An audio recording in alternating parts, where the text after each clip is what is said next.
বরিশাল নগরীর বটতলা এলাকায় আছেন সহকর্মী অপূর্ব এবং পটুয়াখালী কুয়াকাটায় আছেন মোহাম্মদ মনির হোসেন বাদল।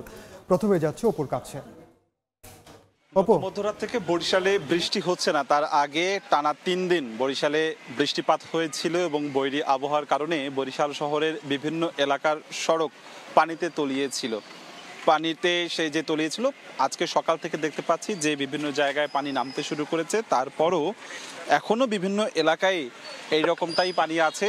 যে ছবিটি দেখছেন এটি হচ্ছে বরিশাল শহরের বটতলা নবগ্রাম রোড, এবং আমরা বটতলা এলাকার সেই বটতলা মোড় থেকে হাতেমালি কলেজ এলাকা পর্যন্তই গোটা এলাকায় ঠিক এখন পর্যন্ত এই রাস্তার পাশে এখানে পানি রয়েছে, এবং এখানকার যে ব্যবসা প্রতিষ্ঠান সে সমস্ত ব্যবসা প্রতিষ্ঠানে পানি ঢুকেছে এবং বিভিন্ন ঘর বাড়িতেও পানি ঢুকেছে। তবে আজকে সকাল থেকে পানি নামতে শুরু করেছে এবং এই কয়েকটা দিন এলাকার মানুষ চরম ভোগান্তিতে ছিল।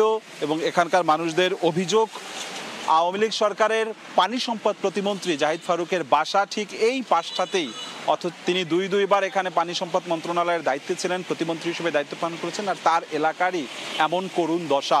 এবং সেটি শুধুমাত্র এই গেল কয়েক বছর নয়, বছরের পর বছর যুগ যুগ ধরে এই এলাকার বাসিন্দারা এই সামান্য বৃষ্টি হলেই এমন জলাবদ্ধতায় নাকাল হতে হয়। সেই জায়গায় যদি একটু ভারী বর্ষণ হয় বা অতিবৃষ্টি হয়, সেই ক্ষেত্রে এই নাগরিক দুর্ভোগ চরমে গিয়ে পৌঁছায়। আমরা এর আগে দেখেছি শহরের বগুড়া রোড, কালীবাড়ি রোড, শীতলাখোলার মোড়, মুন্সি গ্যারেজ এলাকা সহ বিভিন্ন এলাকাতেই গত দুদিন পর্যন্ত পানিবন্দী ছিল।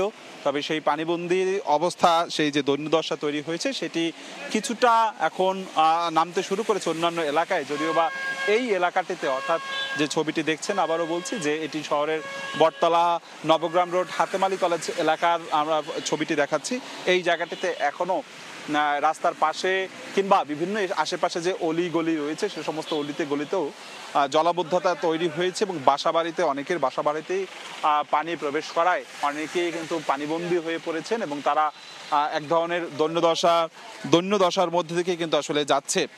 এ বিষয়ে আমরা সিটি কর্পোরেশনের সাথে কথা বলার চেষ্টা করেছিলাম। সিটি কর্পোরেশন থেকে জানিয়েছে যে তারা যথারীতি গতানুগতিক যে উত্তরটি সাধারণত দিয়ে থাকে সেই উত্তরটি দিয়েছেন যে তারা একটি প্রকল্প জমা দিয়েছে, সেই প্রকল্পটি পাশ হলে পরে জলাবদ্ধতা বরিশালের স্থায়ী বা টেকসই উন্নয়নটি হবে। তবে তারা তাদের জায়গা থেকে ড্রেন সংস্কার বা খাল সংস্কার, সেই সংস্কার কার্যক্রম তারা অব্যাহত রেখেছে। আমরা বরিশাল থেকে জানাচ্ছিলাম এ বিষয়ে। আমরা জানতে চাবো পটুয়াখালী কুয়াকাটায় রয়েছে আমাদের সহকর্মী মনির হোসেন বাদল।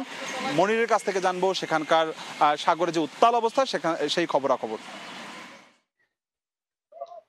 গত 4 দিন ধরে সমুদ্রে নিম্নচাপের কারণে কিন্তু সমুদ্র উত্তাল রয়েছে।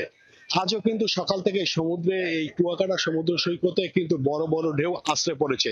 আপনি আমার পিছনে দেখতে পাচ্ছেন যে এই যে সমুদ্র সৈকত কুয়াকাটায় এই যে নিম্নচাপের প্রভাব থাকলেও কিন্তু পর্যটকদের উপচে পড়া ভিড় রয়েছে। যেহেতু শুক্র শনি 2 দিন সরকারি ছুটি ছিল, এছাড়া গতকাল রবিবার কিন্তু খোলা থাকলেও আজ কিন্তু মিলাদুন্নবীর ছুটি থাকায় কিন্তু পর্যটকদের কিন্তু একটি মিলন মেলা বসেছে সমুদ্র সৈকত কুয়াকাটায়।